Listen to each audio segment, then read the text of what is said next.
नमस्कार दोस्तों, जय हिंद जय भारत। मैं हूं CL Saini, CDRK Saini B Ed classes में आप सभी का हार्दिक स्वागत है, अभिनंदन है। दोस्तों, हमारे इस चैनल के माध्यम से आप सभी के लिए पाठ योजना निर्माण कार्यक्रम चलाया जा रहा है। इस पाठ योजना निर्माण कार्यक्रम के अंतर्गत आप द्वारा हमारे इस हेल्पलाइन नंबर पर जो भी पाठ योजना के टॉपिक हमें सेंड किए जाते हैं उन पर हम आपसे बातचीत करते हैं और उसके बाद लेसन निर्माण करके हमारे चैनल पर अपलोड करते हैं। दोस्तों, आज की लाइव क्लास के अंतर्गत हम हिंदी गद्य पाठ योजना क्रमांक 35 के अंतर्गत योग और प्राणायाम इस टॉपिक पर आपको लेसन प्लान निर्माण करना बताएंगे। दोस्तों, ये कोटा विश्वविद्यालय की एक प्रशिक्षणार्थी है, उन्होंने अपने फाइनल लेसन के लिए टॉपिक बनवाया था, तो उसके लिए बनाया, लेकिन चैनल पर अपलोड हो जाएगा तो आप सबके लिए उपयोगी होगा। आप इस पर अच्छा फाइनल लेसन दे सकते हैं। तो दोस्तों, आप सब बने रहें हमारे साथ, हमारे इस चैनल के साथ। हमारे इस चैनल के माध्यम से आपको बताया जाएगा कि आप योग और प्राणायाम पर किस तरह प्रस्तावना के प्रश्न, किस तरह के सोपानों का आपको प्रयोग करना होगा। तो दोस्तों, यहाँ पर हम जब हिंदी गद्य पाठ योजना का निर्माण करते हैं तो सबसे पहले हम शामपट पूर्ति का निर्माण करते हैं। शामपट पूर्ति के अंतर्गत विद्यालय का नाम, कक्षा, दिनांक, विषय, विधा, कालांश, कालांश का समय और बीच सेंटर में हमारे मुख्य प्रकरण को लिखते हैं। मुख्य प्रकरण को अंडरलाइन करते हैं और इन्वर्टेड कोमाज में बंद करते हैं। दोस्तों, शामपट पूर्ति के बाद हम उद्देश्य, विशिष्टीकरण और अपेक्षित व्यवहारगत परिवर्तन का फॉर्मेट बनाते हैं। दोस्तों, यहाँ पर हम 6 उद्देश्य बनाते हैं और उन उद्देश्यों और हमारे मुख्य प्रकरण का विशेष ध्यान रखते हुए हम विशिष्टीकरण और अपेक्षित व्यवहारगत परिवर्तन का फॉर्मेट बनाते हैं। दोस्तों, आप जब इस तरह का फॉर्मेट आपकी दैनिक पाठ योजना डायरी में बनाए तो इस तरह सबसे पहले ज्ञानात्मक उद्देश्य लेना है और इस उद्देश्य से रिलेटेड 1 से 2 विशिष्टीकरण और 2 से 3 अपेक्षित व्यवहारगत परिवर्तन बनाना है। इसी तरह दोस्तों, आपको अवबोधात्मक उद्देश्य से रिलेटेड ये 1 से 2 विशिष्टीकरण और 2 से 3 अपेक्षित व्यवहारगत परिवर्तन बनाना है। दोस्तों, इसके बाद आपको जो आपका 3rd नंबर का उद्देश्य है अभिव्यक्त्यात्मक, इस उद्देश्य से रिलेटेड 1 से 2 विशिष्टीकरण और 2 से 3 अपेक्षित व्यवहारगत परिवर्तन बनाना है।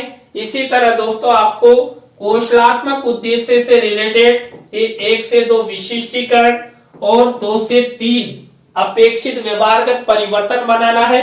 दोस्तों, इसके बाद जो आपका 5वें नंबर का उद्देश्य है अभिरुच्यात्मक, इस उद्देश्य से रिलेटेड 1 से 2 विशिष्टीकरण और 2 से 3 अपेक्षित व्यवहारगत परिवर्तन हमारे द्वारा बनाया जाता है। इसी तरह दोस्तों, आपको अभिवृत्त्यात्मक उद्देश्य से रिलेटेड 1 से 2 विशिष्टीकरण और 2 से 3 अपेक्षित व्यवहारगत परिवर्तन बनाना है। तो दोस्तों, आपको इस तरह 6 उद्देश्य, उनके विशिष्टीकरण और अपेक्षित व्यवहारगत परिवर्तन का फॉर्मेट बनाना है। दोस्तों, इस फॉर्मेट के बाद हम कक्षा शिक्षण सहायक सामग्री का फॉर्मेट बनाते हैं। कक्षा शिक्षण सहायक सामग्री के अंतर्गत हम 2 प्रकार की शिक्षण सहायक सामग्री का प्रयोग करते हैं, सामान्य और विशिष्ट। दोस्तों, सामान्य शिक्षण सहायक सामग्री तो हमें मार्केट में रेडीमेड मिल जाती है, लेकिन जो विशिष्ट शिक्षण सहायक सामग्री होती है उसका निर्माण हमारे द्वारा किया जाता है।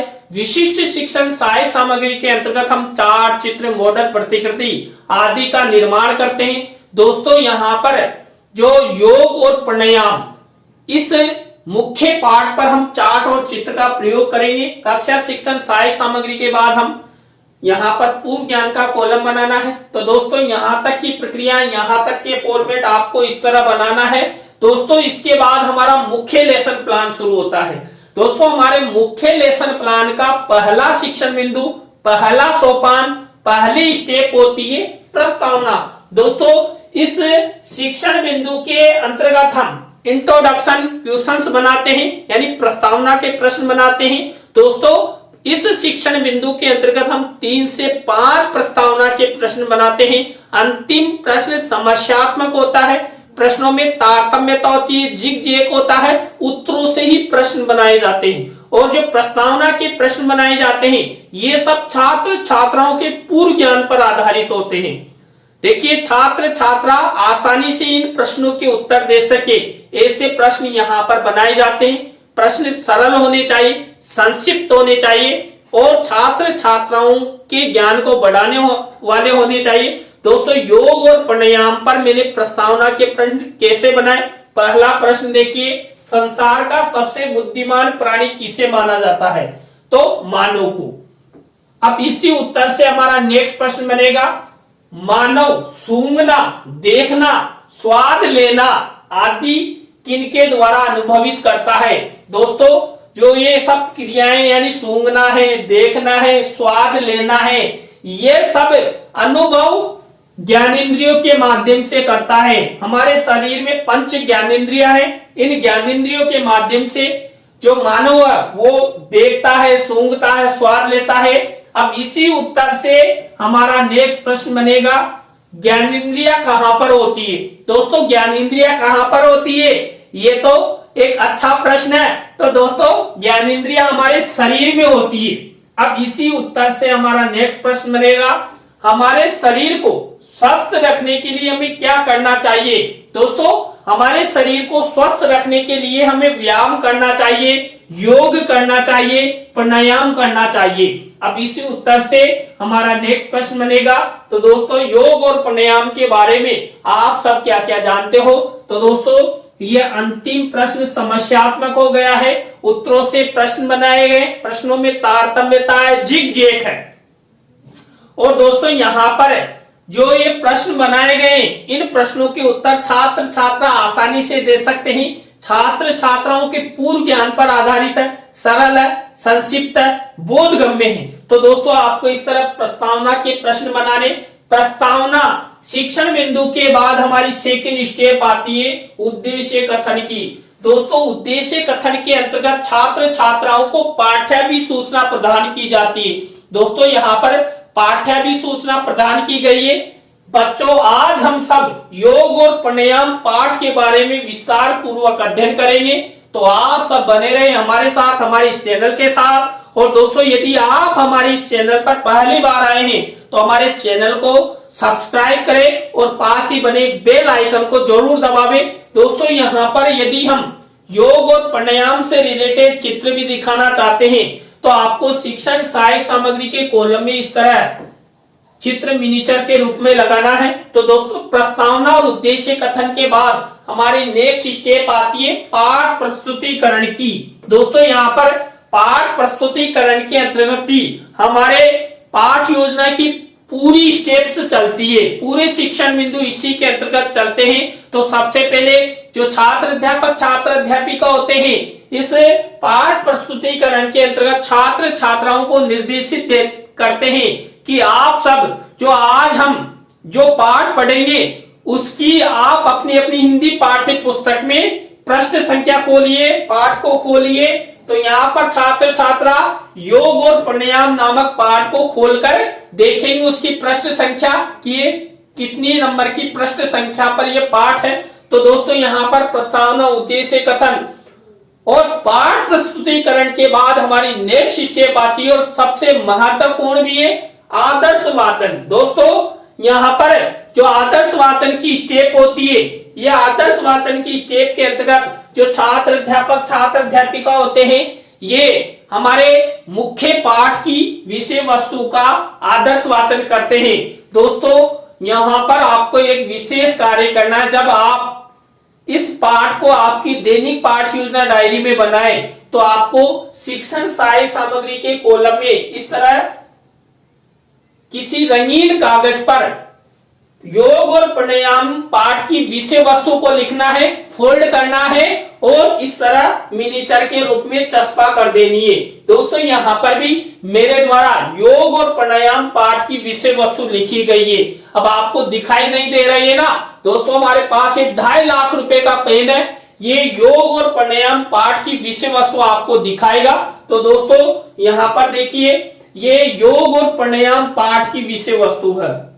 देखिए योग और प्राणायाम पाठ बहुत बड़ा है, लेकिन हमने यहाँ पर 2 चैप्टर लिए हैं केवल, और 2 चैप्टर पर ही हम लेसन प्लान बनाएंगे।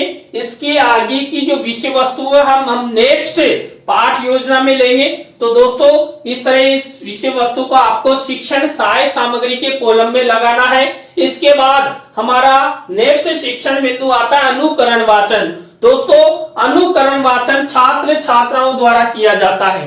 दोस्तों यहाँ पर जो छात्र अध्यापक छात्र अध्यापिका होते हैं ना, ये छात्र छात्राओं को निर्देश देते हैं कि जैसे अभी मैंने पढ़ा ना उसको आप पढ़िए, और जो छात्र अध्यापक छात्र अध्यापिका होते हैं ना, अपनी इच्छानुसार पूरी कक्षा में से किसी भी छात्र छात्रा को खड़ा करते हैं और अनुकरण वाचन का निर्देश देते हैं। तो दोस्तों यहाँ पर ये अनुकरण वाचन की स्टेप हुई। अनुकरण वाचन के बाद हमारी नेक्स्ट स्टेप आती है अशुद्धि संशोधन की। दोस्तों यहाँ पर अशुद्धि संशोधन के अंतर्गत देखिए, जो अनुकरण वाचन किया गया था ना, उस समय छात्र छात्रा कई प्रकार की अशुद्धियां पढ़ते हैं, उच्चारित करते हैं। तो वहां पर जो अशुद्धियां होती है उनका शुद्धिकरण इस स्टेप में करवाया जाता है। तो यहाँ पर भी एक विशेष कार्य हमें करना होता है। हम शामपट कार्य वाले कॉलम में इस तरह ब्लैक शीट का निर्माण करते हैं और सिल्वर कलर के पेन से ये सब लिख देते हैं। तो एक तरफ अशुद्ध शब्द, एक तरफ शुद्ध शब्द, इस तरह का फॉर्मेट हमारे द्वारा चलेगा। अशुद्धि संशोधन के बाद हमारी नेक्स्ट स्टेप आती है काठिन्य निवारण की।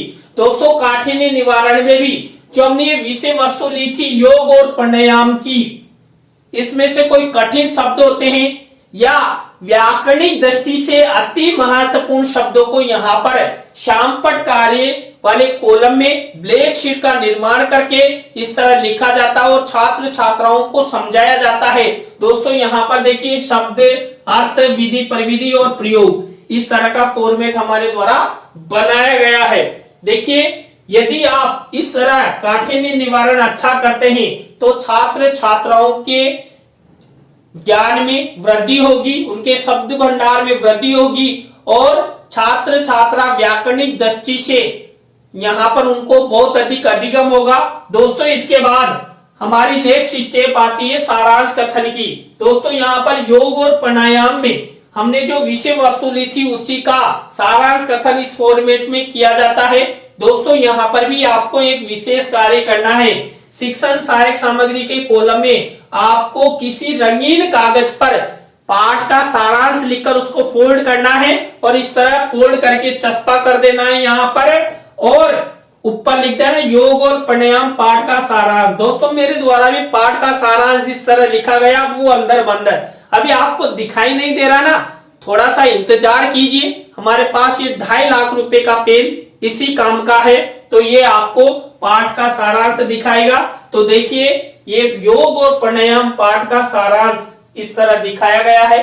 आपको इस पाठ के सारांश को शिक्षण सहायक सामग्री के कॉलम में लगाना है। दोस्तों इसके बाद हमारी नेक्स्ट स्टेप आती है बोध प्रश्न की।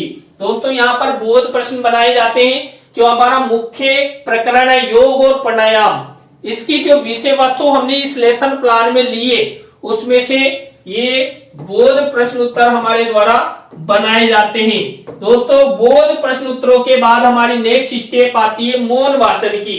दोस्तों मौन वाचन किया जाता है छात्र छात्राओं द्वारा। निर्देश कौन देता है? छात्र अध्यापक छात्र अध्यापिका।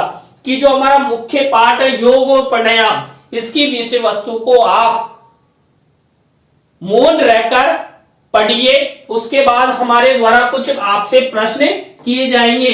इसके बाद हमारी नेक्स्ट स्टेप आती है विचार विश्लेषणात्मक प्रश्नों की। दोस्तों यहाँ पर हम क्यों और कैसे वाले विचार विश्लेषणात्मक प्रश्न अधिक बनाते हैं। इस तरह हमारे द्वारा ये विचार विश्लेषणात्मक प्रश्न बनाए जाते हैं। तो दोस्तों विचार विश्लेषणात्मक प्रश्नों के बाद हमारी नेक्स्ट स्टेप आती है कौन सी? हमारी नेक्स्ट स्टेप आती है मूल्यांकन प्रश्नों की। दोस्तों मूल्यांकन प्रश्नों के अंतर्गत हमारे द्वारा जो योग और प्राणायाम पाठ की विषय वस्तु ली गई उसी में से ये मूल्यांकन प्रश्न बनाए जाते हैं। दोस्तों यहाँ पर हम 3 तरह के प्रश्न बनाते हैं। वस्तुनिष्ठ प्रश्न, रिक्त स्थानों से रिलेटेड, सत्य असत्य से रिलेटेड, लघुत्रात्मक अति लघुत्रात्मक से रिलेटेड। दोस्तों जब आप मूल्यांकन प्रश्नों को अपनी दैनिक पाठ योजना डायरी में बनाएं तो आपको इस तरह ब्लैक शीट का निर्माण करना है और सिल्वर कलर के पेन से इस तरह मूल्यांकन प्रश्न लिख देने। मूल्यांकन प्रश्नों उत्तरों के बाद हमारी नेक्स्ट स्टेप आती है गृह कार्य की। दोस्तों आपको गृह कार्य का इस तरह का फॉर्मेट बनाना है और इस तरह शामपट कार्य वाले कॉलम में यहाँ पर एक निबंधात्मक प्रश्न, 2 निबंधात्मक प्रश्न गृह कार्य के रूप में देने हैं। तो दोस्तों आज की लाइव क्लास के अंतर्गत हिंदी गद्य पाठ योजना क्रमांक 35 के अंतर्गत हमने आपको योग और प्राणायाम पाठ पर पाठ योजना का निर्माण करना बताया। आज का लेसन प्लान आपको कैसा लगा, आज की क्लास आपको कैसी लगी, कमेंट्स में हमें जरूर बताएं। अच्छी लगी हो तो लाइक करें, कमेंट्स करें और शेयर जरूर करें दोस्तों। और आप भी चाहते हैं सैनी सर द्वारा हमारे लेसन प्लान के टॉपिक बनाए जाए तो आप हमारे इस हेल्पलाइन नंबर पर अपने पाठ योजना के टॉपिक हमें जरूर सेंड करें और हम आपसे बातचीत करेंगे। उसके बाद आपके लेसन प्लान बनाए जाएंगे और हो सकता है हम आपको पीडीएफ भी दे दें। तो दोस्तों आज के लिए बस इतना ही। न्यू लाइव क्लास के साथ हम आपसे फिर मिलेंगे CDRK सैनी बीएड क्लासेज पर। जय हिंद, जय भारत, राम राम सर।